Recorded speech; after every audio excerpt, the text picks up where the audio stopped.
Na vez passada, nós falávamos sobre fé, a importância da adesão a Deus pela fé, para que entremos em comunhão com Ele e estejamos unidos a Ele.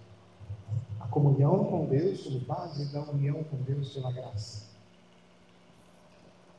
Eu gostaria hoje de dar destaque ao conceito de verdade, porque se a fé, como virtude sobrenatural, é um dom de Deus, justamente sobrenatural, infuso na alma, para que nós possamos dar total, absoluta, irrevogável, incondicional adesão à totalidade do depósito da fé, sendo o depósito da fé a verdade revelada, seria interessante que nós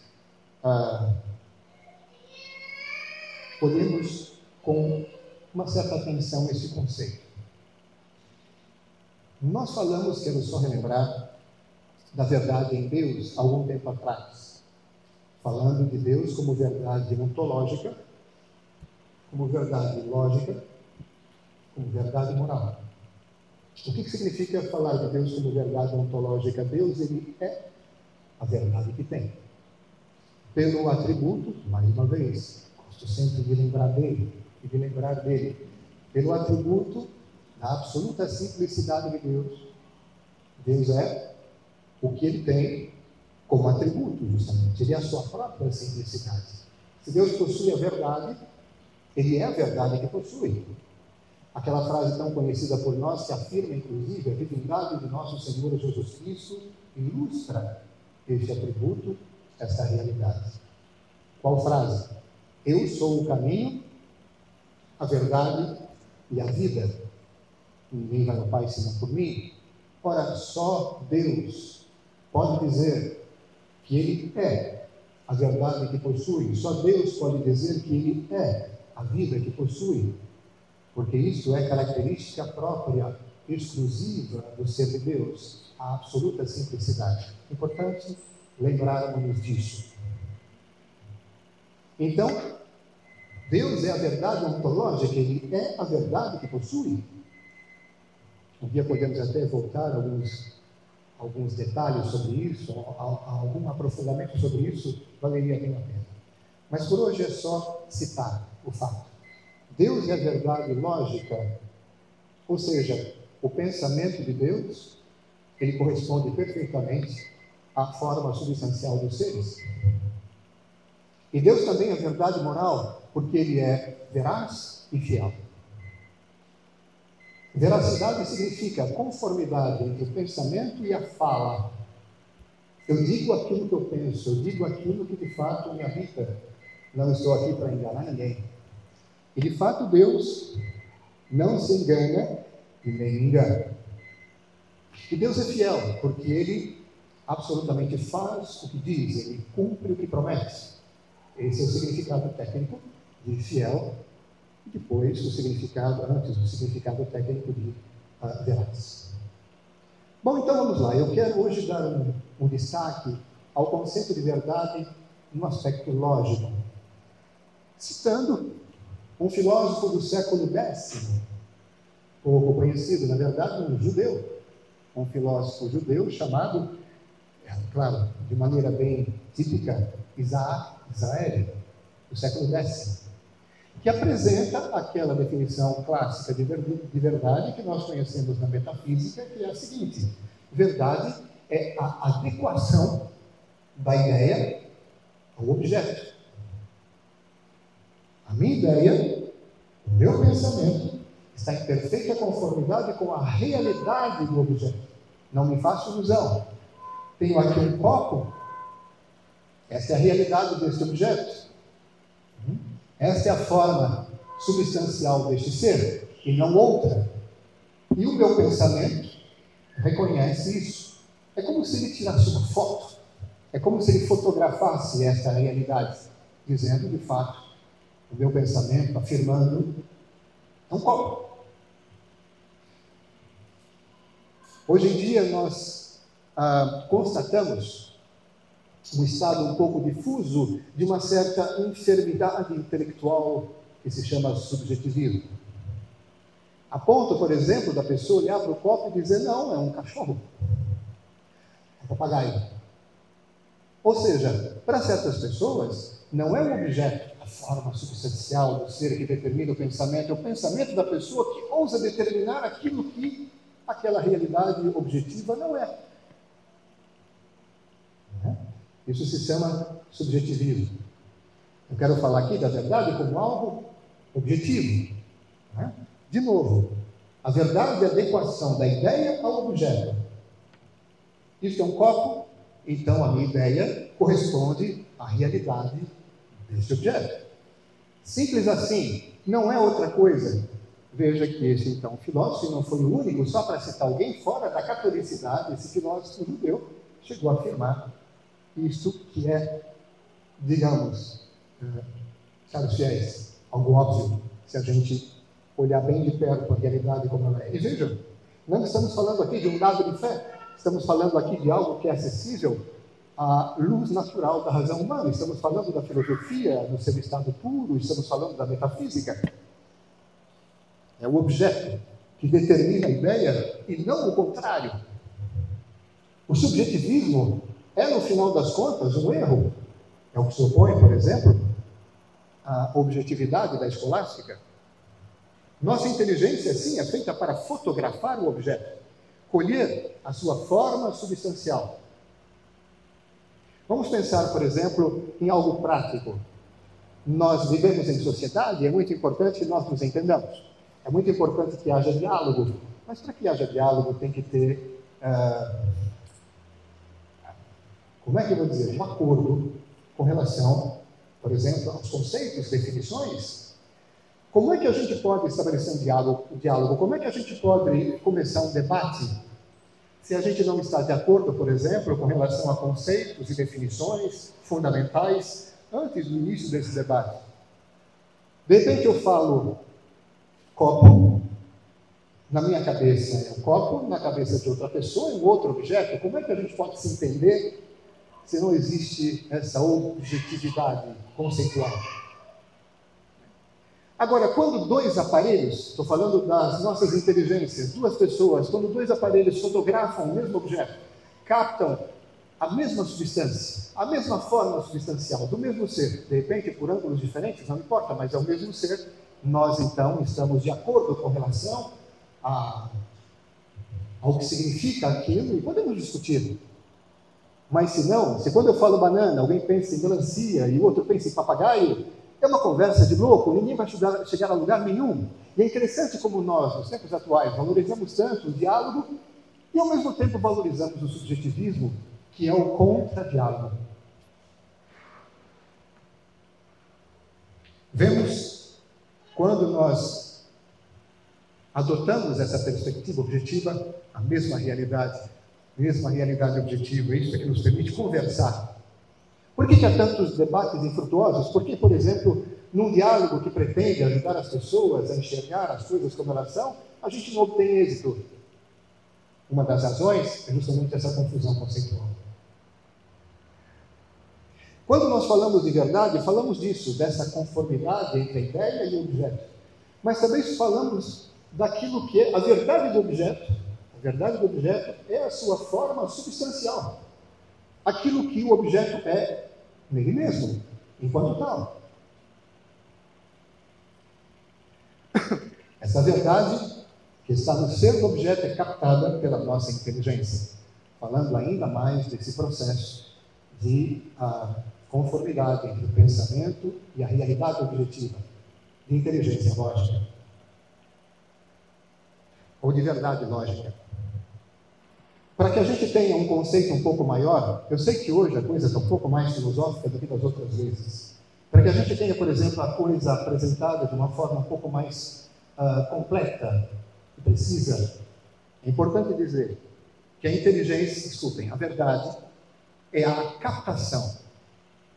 A verdade é a captação da forma substancial do ser por nossa inteligência através da abstração. É a mesma coisa que eu disse, a adequação da ideia ao objeto, mas agora de uma maneira um pouco mais técnica e um pouco mais precisa, segundo a metafísica. É como uma fotografia do ser na minha inteligência. O real passa para a minha inteligência sob forma de ideia, o real, real, real. Não uma coisa finta, ou imaginária, ou virtual, ou fake. O real passa para a minha inteligência sob forma de ideia. É o ser que determina a ideia. A verdade, portanto, falando, por exemplo, daqueles que olham o mesmo objeto e fotografam o mesmo objeto, a verdade é uma só. Aliás, é uma das características, segundo a metafísica da verdade, ela é una. Ou ela é una, ou ela não é.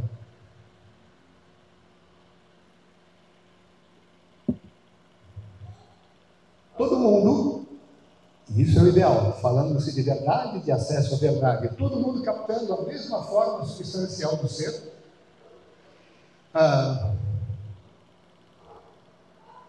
e claro, tendo assim a mesma e única ideia possível sobre aquele mesmo ser. É o que se chama de objetividade da verdade. Como consequência, dizendo, Carlos fez a mesma coisa, por um outro ângulo, utilizando outras expressões. A verdade é, portanto, a ideia conformada ao objeto. Queria lembrar ainda de uma maneira prática, sem este aspecto objetivo da verdade, sem a verdade no seu sentido próprio, não há tribunais, não há escolas, não há ciência. Não há entretenimento através de jogos de sociedade, como, por exemplo, aquele meu preferido, que é o xadrez. Como é que quereríamos jogar xadrez se, de repente, eu digo que não, o movimento do cavalo é esse, para mim é outro?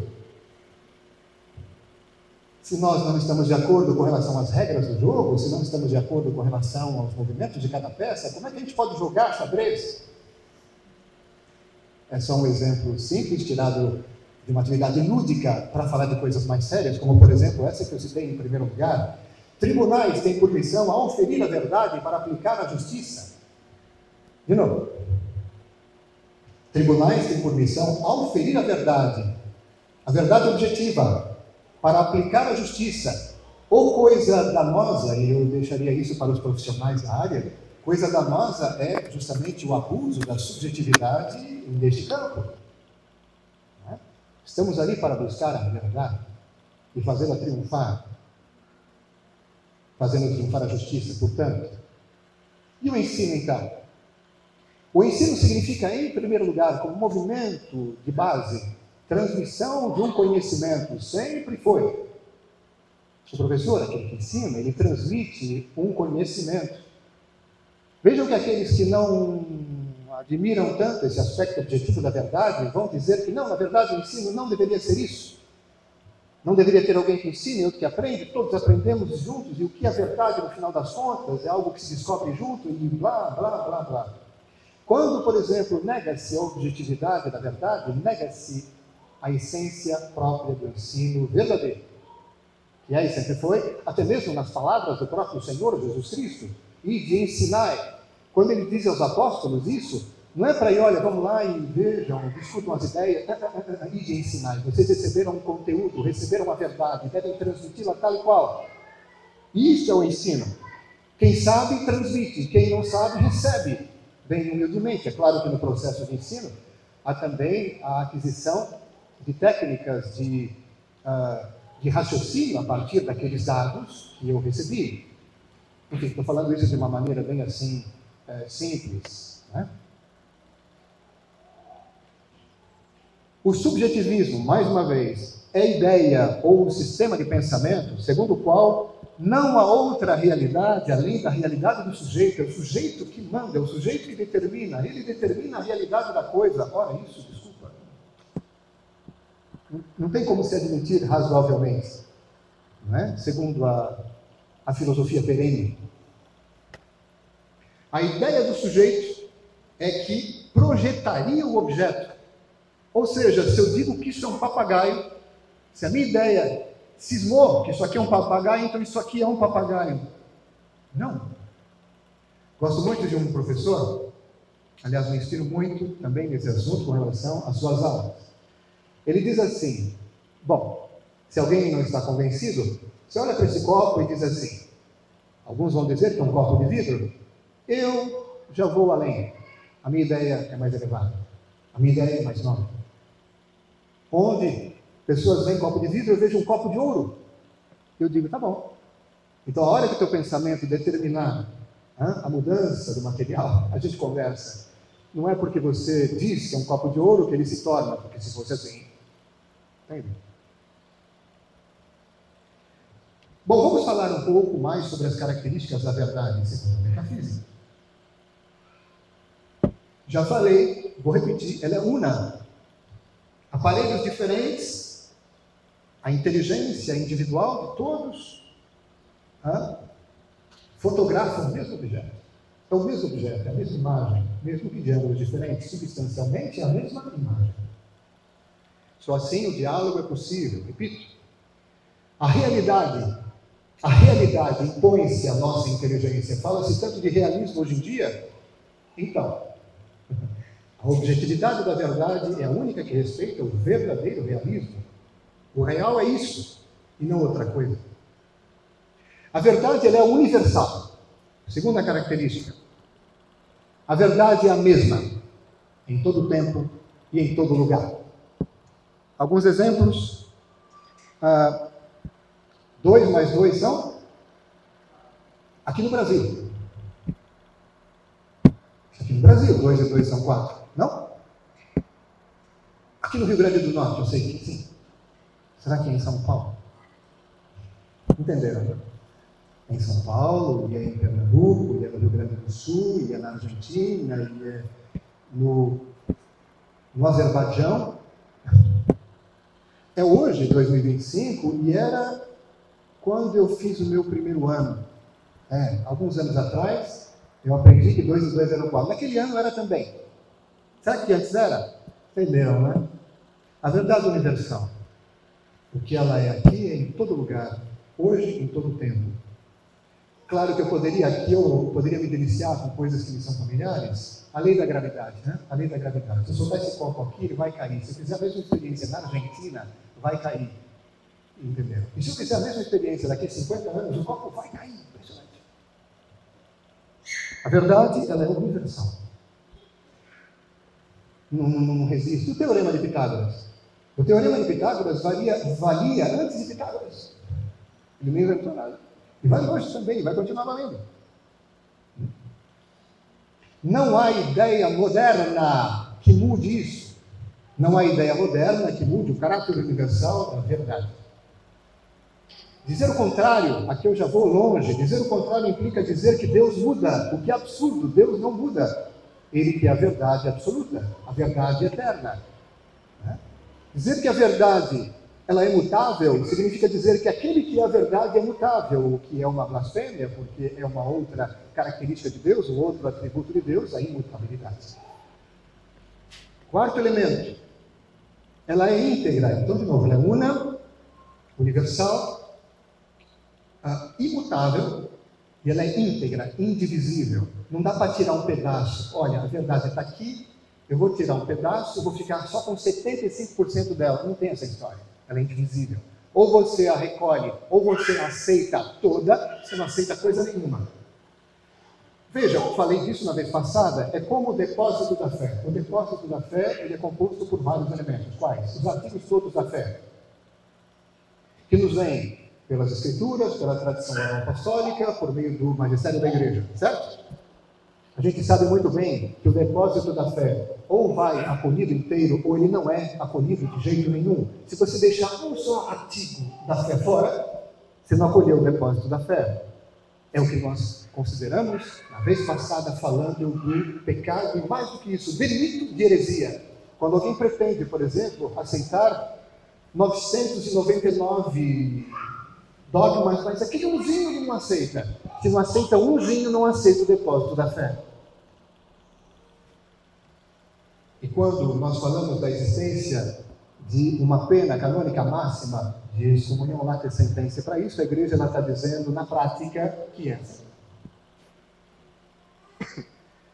A verdade é irredutível. Ou ela é íntegra, ou não é. E aí teríamos uma mentira. Uma meia-verdade não é uma verdade. A verdade deve ser aceita totalmente como ela é. Repito, não existe meia-verdade. As piores mentiras, nesse sentido, são aquelas que mais se aproximam da verdade. Nossa, mas parece tanto. Por que elas são as piores? Porque elas são mais, assim, propensas a enganar as pessoas. Nossa, falta só um negocinho, mas não é. Ah, mas já me contento.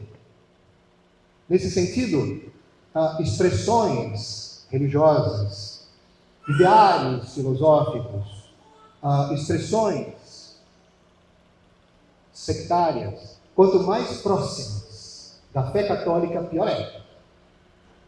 Porque a gente vai dizer, é a mesma coisa, é um detalhezinho de nada, e na verdade o detalhezinho é um dogma. Pronto, já enganou, você recebeu muitas coisas interessantes, mas com aquela pílula venenosa. É como o demônio. O demônio, se ele quiser te enganar, ele não vai se apresentar com toda a sua feiura, ele vai se apresentar com uma bela aparência, que esconde justamente aquela pílula venenosa que ele quer fazer com que você engula. As piores mentiras são aquelas que mais se aproximam da verdade, que enganam mesmo. Gosto muito desse exemplo. Se eu der uma nota de $17 para vocês, e aí, tudo bem? Vocês vão aceitar? Uma nota de R$17, senhor. Se eu der uma nota de R$17, vocês vão aceitar como pagamento de alguma coisa? Não. Por que não? Porque não existe. Não existe uma nota de R$17. Se alguém trabalha com comércio, entende? Alguém ali, um artista impressionante, é capaz então de dar uma nota de 17, você fala, senhor. Agora, se alguém der uma nota de R$100, falsa, mas muito bem feita, você praticamente não tem como identificar a falsidade, é mais fácil você aceitar uma nota falsa de R$100 do que uma nota de R$17, entende? Quanto mais próximo da verdade, mais engana, embora não seja ainda a verdade a vida inteira. Ou então, é aquela história, se você vê uma cadeira como essa aqui, com 3 pés, ela está meio capenguenta, você sabe que se você sentar vai cair. O equilíbrio é instável, como se diz em física.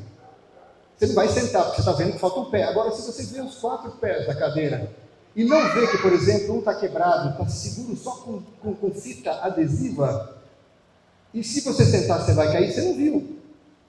Entende? Quer dizer, você tem uma cadeira aparentemente normal, que tem as 4 patas, os 4 pés, mas na verdade tem só 3, você que não está percebendo.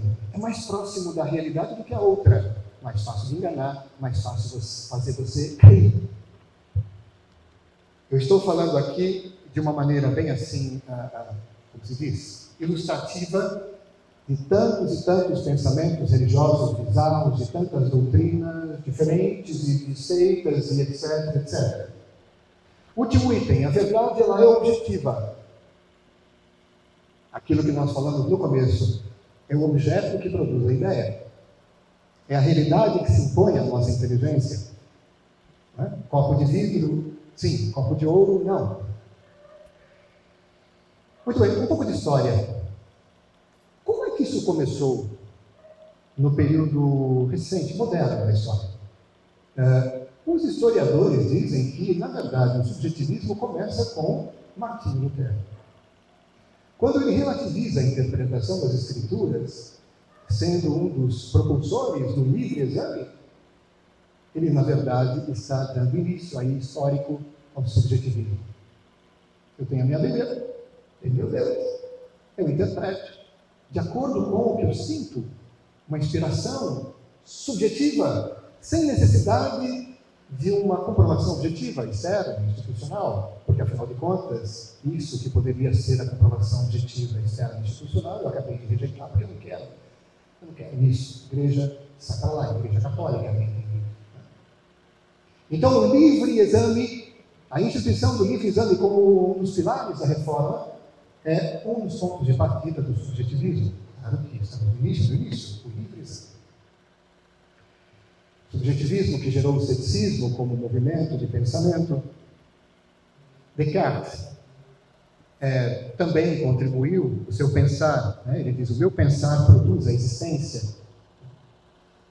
Mas a coisa tomou corpo mesmo, foi com o idealismo alemão. A partir de Kant, mas principalmente o idealismo pós-Kant, até Hegel. Aí o negócio pegou uma forma mais elaborada, mais propensa a empolgar as pessoas em busca de coisas diferentes. não é? O idealismo alemão, só para a gente resumir bastante, ele pegou o princípio do livre exame, que era utilizado somente para a exegese bíblica, e agora aplicou a tudo. O idealismo alemão aplica o livre exame agora não só para a Bíblia, mas para tudo. Para resumir a coisa. O pensamento do homem contra o pensamento de Deus, verdade. Não é Deus quem determina, porque afinal de contas, esse objeto aqui, ele corresponde a um pensamento eterno de Deus. O copo é a realização no tempo de um pensamento eterno de Deus. É Deus quem determina a forma substancial de cada objeto criado diretamente por Ele ou criado segundo causas segundas, né? Agora não, o homem tem a pretensão de dizer, não é Deus quem determina a forma substancial, eu determino, sabe? O subjetivismo é uma forma de, muitas vezes inconsciente, de querer se colocar no lugar de Deus. Fazer aquilo que na verdade já foi feito por Deus e ninguém mais pode fazer. Ainda falando de história, quem gosta de literatura e quem gosta também de expressões culturais, é claro que quando nós estudamos coisas importantes na história da nossa congregação, do século XIX, principalmente a segunda metade, estudamos o romantismo e o quanto que, na primeira metade, o romantismo e o quanto que isso marcou, por exemplo, o pensamento da Europa, em particular da França. O romantismo bebe daí. Mais uma vez, cada um tem a sua verdade, acabou o diálogo. Um diálogo tão assim exaltado, né, na igreja. Um dos limites do subjetivismo, por exemplo, é o bolso. Né? Na hora que você fala, olha, eu fiz um trabalho para você na sua casa, isso custa 5 mil reais. Aí no final te dou 2. Você fala, não, são 5, não, são 2, porque afinal é a minha verdade. Eu dou segundo a minha verdade. E ele fala, não, foi isso que combinamos. Nessa hora, o subjetivista ele se torna alguém bem objetivista. Entendeu? O limite, por exemplo, é o interesse pessoal. Uma outra coisa que bebe profundamente do subjetivismo, e isso nos interessa de uma maneira mais próxima, é o modernismo. O que é o modernismo? Claro que isso vai exigir de nós um outro momento de reflexão. Falar do modernismo exige não só uma conferência mais larga. Mas para resumir, modernismo, se eu quiser resumir, é uma corrente de pensamento, uma tendência ideológica que surgiu no final do século XIX e que se intensificou no início do século XX, a ponto de exigir de São Pio X medidas drásticas para conter esse negócio aí. Foi falado pelo magistério da igreja do modernismo como o ponto de encontro de todas as heresias. Quando eu estudei, a expressão em francês é le carrefour de toutes les hérésies. O ponto de encontro de todas as heresias foi um pouco exagerado, mas quando é o Papa que diz, e teólogos de renome, você fala, deve ter mais coisa aí do que a gente imagina, não é? Esse movimento defendia, e o neomodernismo defende também, a transformação do dogma católico, dizendo, por exemplo, não é algo imutável. Sendo que, por definição, não só por definição, porque alguém definiu isso como sendo imutável, porque, de fato, a realidade do dogma é de ser algo imutável. Senão não é dogma. Então eu não gosto do dogma. Então aí temos um problema, porque são os elementos fundamentais do depósito da fé. Isso é facilmente encontrável perscrutando as Escrituras, por exemplo. Não é só isso, é também a reinterpretação da religião com base no pensamento científico da época, quando isso começou no final do século XIX, imaginem, com a mesma pretensão de interpretar a religião segundo a nossa visão científica de hoje. Desculpem. Como é que a gente pode ter a pretensão de utilizar ferramentas da ciência natural para avaliar a essência do mistério, que por definição é algo que está acima do funcionamento do universo material? Lembra a história do sobrenatural? O que é sobrenatural? É uma realidade que está acima das leis que regem o funcionamento do universo natural, ou seja, em âmbito físico, químico ou biológico. É algo estritamente sobrenatural, o mistério, então não tem como a luz natural da razão humana perscrutar essa realidade. Não tem mesmo, é a definição de mistério. Ah, então é uma espécie de conto da carochinha? Não, é uma verdade, é uma realidade, mas tão transcendente, tão acima dos limites da nossa razão, que se torna inacessível a ela. Então veja, nós somos muito mal acostumados, nós temos a pretensão de poder explicar tudo simplesmente a partir do nosso parco conhecimento científico natural. Que ilusão, que delírio! Vai explicar Deus com isso, quando a gente sabe quem é Deus?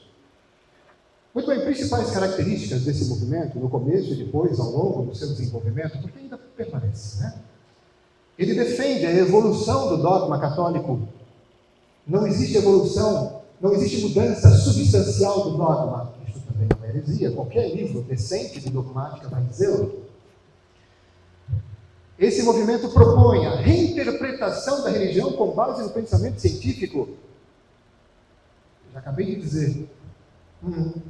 Pretende adaptar a igreja e os seus dogmas às novas ideias e aos resultados da ciência, submeter Deus e o eterno ao que é temporal, ao que é efêmero, ao que é contingente, aos nossos caprichos. Gente, qualquer pessoa que não seja religiosa ou católica, entendendo o que significa isso, objetivamente como conceito, entende que é um absurdo. Propõe a transformação radical do pensamento humano em relação a Deus, ao homem, ao mundo e à vida, independentemente do Criador. É claro que uma das marcas do modernismo é fazer isso de uma maneira sutil, muito sutil, quase imperceptível. É a famosa história. Algo que não é a verdade, mas que se aproxima muito da verdade, tem uma capacidade muito maior de convencer enganado, que é algo que é escancaradamente oposto à verdade.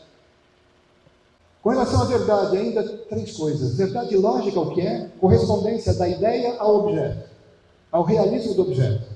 Verdade ontológica é a correspondência do ser ao que realmente ele é. Não é outra coisa. Verdade moral, concordância entre a fala e a ideia. Isso aí já ficou claro.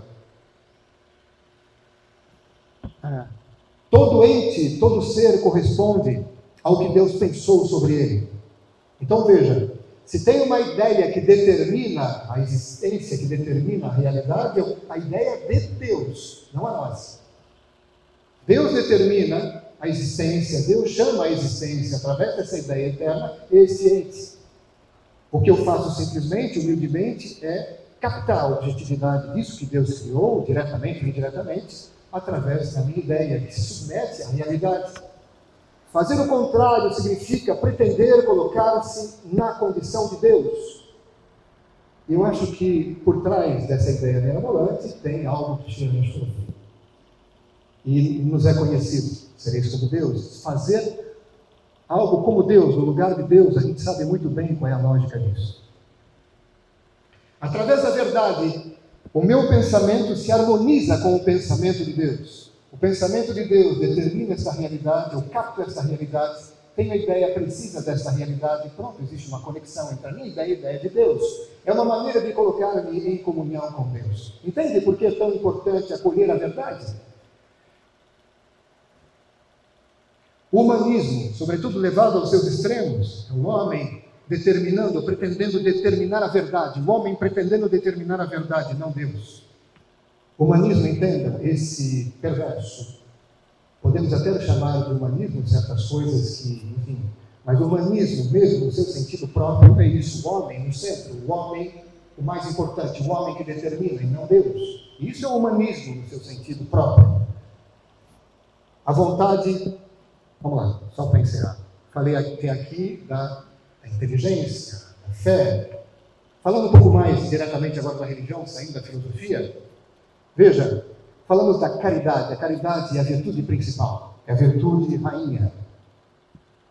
A caridade significa conformar, em primeiro lugar, conformar a sua vontade com a vontade de Deus. E amar o próximo segundo Deus, segundo a vontade de Deus. E amar-se assim também. A caridade, ela se refere sempre a Deus. Se não é caridade, é filantropia, já vimos isso. Ora, querendo o que Deus quer, a vontade busca o que conhece. Então, que ela conheça o que Deus quer, que ela conheça a verdade. A verdade precede, acompanha a caridade.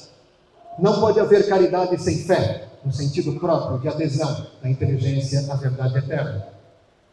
Só pode se querer o bem conhecendo. Haveria outras coisas, mas por uma questão de brevidade, eu vou ficar por aqui. Louvado seja nosso Senhor Jesus Cristo.